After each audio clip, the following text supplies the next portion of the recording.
Our vast and expanding and hauntingly beautiful universe is full of the mystery and wonder of God. Taking a glimpse of the cosmos through the Hubble telescope, one must stand in awe and wonder. According to astronomers, there are probably more than 170 billion galaxies in the observable universe, stretching out into regions of space 13.8 billion light years away from us in all directions. Our tiny blue planet is just a speck in this vast cosmos, yet it is full of life, miracles, and the extraordinary. Throughout the ages, those with religious sensibilities perceive the cosmos as a gift from God. Not only is everything a gift from God, but all of creation is truly a reflection of the face of God. Each galaxy, cluster, and nebula, the stars above and the seas below, every mountain, every human being, even the tiniest of insects, is filled with the presence of God. Life has developed on this blue planet to become extraordinarily diverse. However, these are gifts. Ecological marvels that took millions of years to evolve are now at grave risk.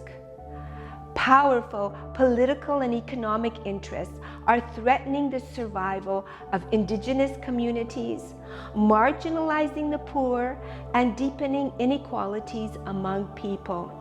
Along the way, countless species all around the globe are being wiped out. Gus Speth, an American environmental lawyer and advocate, wrote, "I used to think the top environmental problems were biodiversity loss, ecosystem collapse, and climate change. I thought that with 30 years of good science we could address these problems, but I was wrong.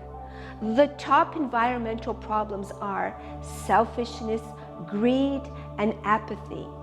And to deal with those, we need a spiritual and cultural transformation, and we scientists don't know how to do that." Religions are about spiritual and cultural transformation. Pope Francis heard the cry of the poor and the earth and has responded. As a religious leader of the Universal Church, he is exhorting humanity to care for the spiritual welfare of society, to preserve and sustain the environment, to ensure sustainability and longevity of the earth for future generations. In the papal encyclical Laudato Si, Pope Francis calls all beings to come together, to improve human rights and respect human dignity, to attain social and economic justice, to affirm our moral responsibility to be good stewards of the earth and to care for all of creation. The Catholic Church is a communion of many churches, the largest being the Roman or Latin Church. But there are also 23 Eastern Catholic churches, each with its own liturgical, theological, spiritual, and disciplinary patrimonies. Through their unique charisms, the Roman and the Eastern Catholic churches can respond in complementary fashion to ecological and environmental concerns. It is critical to recognize the unique contribution and potentials of both Western and Eastern traditions so that the world can draw upon and integrate the full breadth of the theological traditions in the understanding of God's vision for all creation. I am thrilled that we are about to share this wonderful series with all who want to learn about the Universal Church's vision, both East and West, and her forms of celebration. We live in a time where environmental challenges prompt us to change our ways.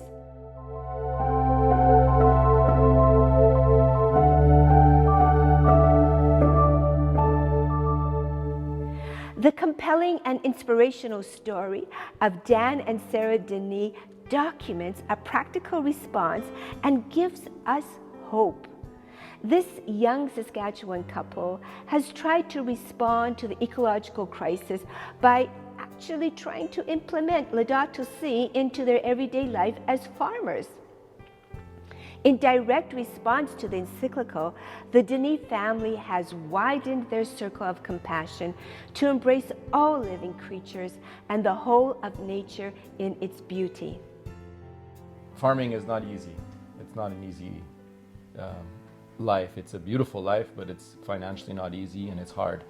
And my dad, having five boys, kind of pushed us all kind of away from the farming world, farming life. And so I moved on in life and had my 2-week paycheck, and I came across this new movement in the farming industry called regenerative agriculture, and it was something very beautiful because it was about exactly what Laudato Si talks about, but this is before Laudato Si was involved in our life or written. And Laudato Si came out and kind of just emphasized the calling that God was calling us to do was to farm. I think the idea to go organic originally was really, honestly, the moral sense of it. And I know there was a distinct moment after my third child was born. I was pushing her in a stroller along our grid road, and she was probably only 2 weeks old, so just tiny. And all of a sudden, up over the hill comes a sprayer. And he's spraying chemicals. And I mean, when they're right next to you, when they're in the field right beside you and you're on the road, there's really not much you can do to get away from it. And I could feel, you know, my throat kind of starting to swell a bit. It almost brought like tears to my eyes, thinking, if this is making my throat react like this, what is it doing to a tiny 2-week-old baby? And I just ran as fast as I could with that stroller back to the house. And that's a really defining moment in my life where I thought, you know, we just can't use chemicals. We just don't know what, you know, we know of some stuff it's doing. And there's stuff that, you know, we're never going to know about the damage that it is doing. Laudato Si has influenced us in the way that we now purchase seed. Specifically for me with my garden, I now deal with a company who only sells like heirloom variety seeds, you know, non-GMO type of stuff. Because once you start looking at why we are where we are, it's because of greed. And you know, these seeds that are being modified, it's so that they produce more and so that they look more like what the consumer wants. And really what you find is when you start working with, you know, heritage varieties and, you know, non-GMO stuff, it's, there's nothing wrong with it. It produces a great vegetable, you know, and the way that God intended to, because really, I don't think we can imagine for a second that we are smarter than Him. And so just being organic, Laudato Si kind of gives us the oomph of getting good seed and non-GMO if we can, as best as possible, because the society we live in so many genetically modified seeds and plants that our nutrition levels are down on each, with wheat or any of that sort, and the seed is one aspect of it, the soil is another aspect of it, but when it comes to diversity in our cropland, we try to focus as best as we can to have the authentic, real, pioneer style kind of seeds. Well, with the chickens specifically, when we were looking for different layer breeds for our hens, we were purchasing heritage breeds. What's happening now is because of, you know, this greed and everything, we want to pack as many chickens as we can into a chicken barn, and we want to make sure that they like it and that they're not going to be under stress. So they've modified these breeds to become a very docile and high producing chicken.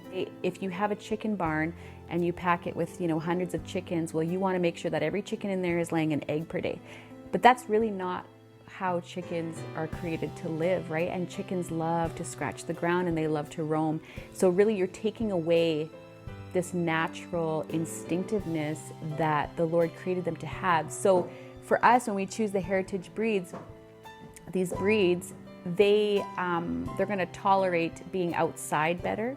They're going to be smarter. And so what I mean by smarter is that they will forage really, really well. So they will search around and be able to find their own food in the form of bugs and, different plants and grass and stuff like that. Well, I think one of the ways that we hope our lifestyle now will impact our children is, first and foremost, we want them to live with God at the center of their lives.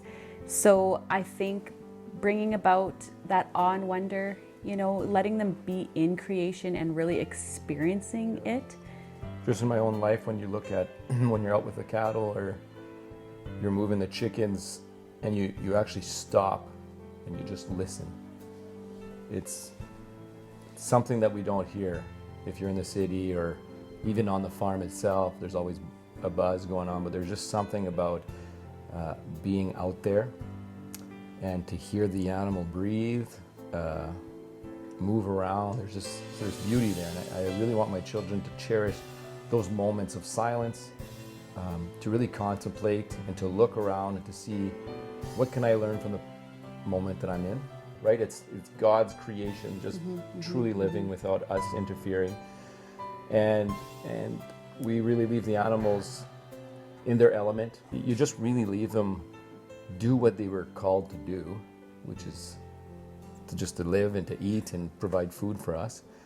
But for our children, I want them to responsibility to learn that God can give you animals, but you can also make the failure of letting the animal die, or the responsibility of what God's given you. You are in charge and you must take care of it. And I want our children to learn at a young age that plants and animals, those are all God's creation, and He's given it to us to take care of it.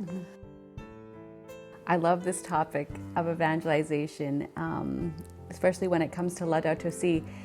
We read an author whose name is Joe Salatin. He talks about, the wonder of God's creation, but he says that when he goes to, a convention where there's all these people concerned for creation and the environment, and when he tries to speak about Christ to them, they say, how can you believe in a creator when you don't care for his creation? And I think this is huge for us, especially Catholic Christians, is now to really start turning that around and starting to treat creation like as if we love our creator, like it just doesn't really add up. If we treat this gift he's given us with disrespect, then it doesn't show anyone that we care who the person who gave it to us is. So I think that Laudato Si can be used hugely in the world of evangelization with anyone concerned with the environment. Just to present and say, look, the church has been talking about this for many years, and here's a recent document. Here's what it has to say about how Pope Francis, I think, is sneakily putting this out there to everyone as a means of evangelization, because he preaches the gospel message in there and it makes sense. This is why Laudato Si is so important for everyone, because we're surrounded by predominantly Christian farmers here. But if you mention to them why they shouldn't be using chemicals, they just turn from that. So we need this teaching to come from the church. It's the same as, serving the poor and putting God above all else. Like, we need this teaching to come from the church. It definitely has to be more readily available, because that is going to help change things, at least at first among Catholic Christian farmers.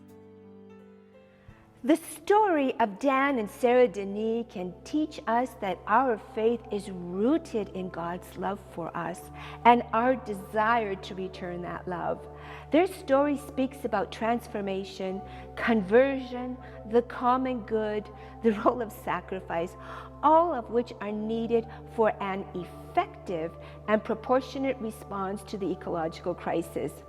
Motivations based on fear, economics, politics, or reason alone will not be sufficient for the magnitude of conversion required, nor for the endurance that will be necessary. Faith and love, informed by the encyclical of Laudato Si and the mystical traditions of the entire Catholic Church, link us to the fullness of creation and make the transformation of the world into the kingdom of God possible. Thank you for joining us.